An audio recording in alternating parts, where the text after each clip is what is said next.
enough, that swimmer found beside his unconscious victim by a dumpster. Now, he tried to flee. Two good Samaritans tracked him down. And in sentencing, his father lamenting that his son's life is ruined because of 20 minutes of action. And now anger is turning towards the judge also. This morning, public outcry is mounting at the judge who sentenced former star swimmer Brock Turner to only 6 months in jail for a drunken sexual assault outside a Stanford University campus party. A removed Judge Aaron Persky petition already garnering almost 250,000 signatures. The district attorney telling me they had expected a much harsher sentence. How many years have you been asking for? I wrote a very lengthy brief and I asked for 6 years in prison. But the judge ruling that a prison sentence would have a severe impact on Brock. Outrage mounting also at this letter. Turner's father submitting it to the court at sentencing, begging for leniency for his son, writing the guilty verdict and its many consequences would be a steep price to pay for 20 minutes of action.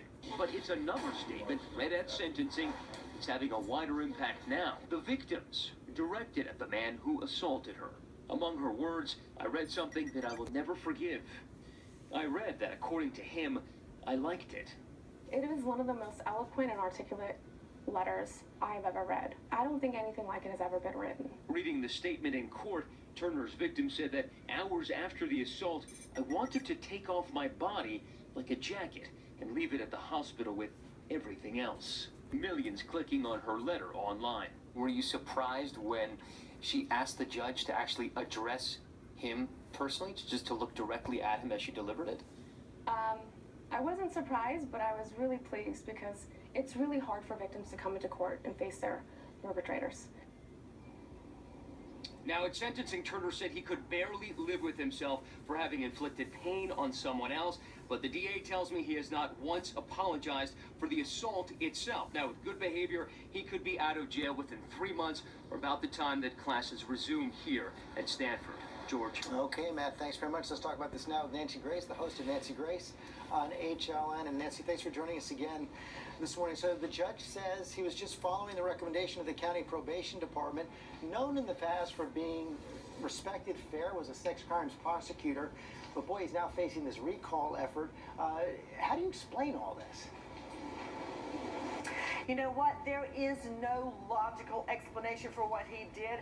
This judge, Aaron Persky, I believe, should be removed because not only did he ignore the state and their request for 6 years behind bars, and I want to correct something I heard earlier.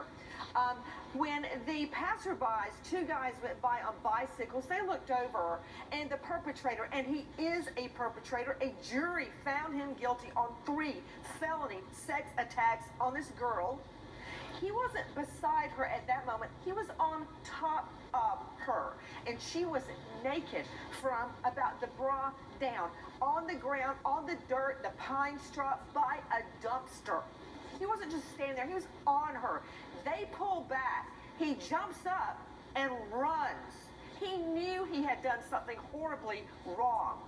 Now, not only did the judge ignore the state recommendation, and I don't say the judge has to always agree with the state, but this is the law in that jurisdiction. The California Assembly said these felonies are punishable up to 10 years each, 10 to 14 years.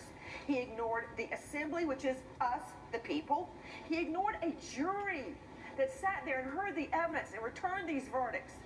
And in my mind, and most important, the crime victim. He ignored her. I've dealt with so many rape victims, and I can't tell you what it takes to go through what they go through.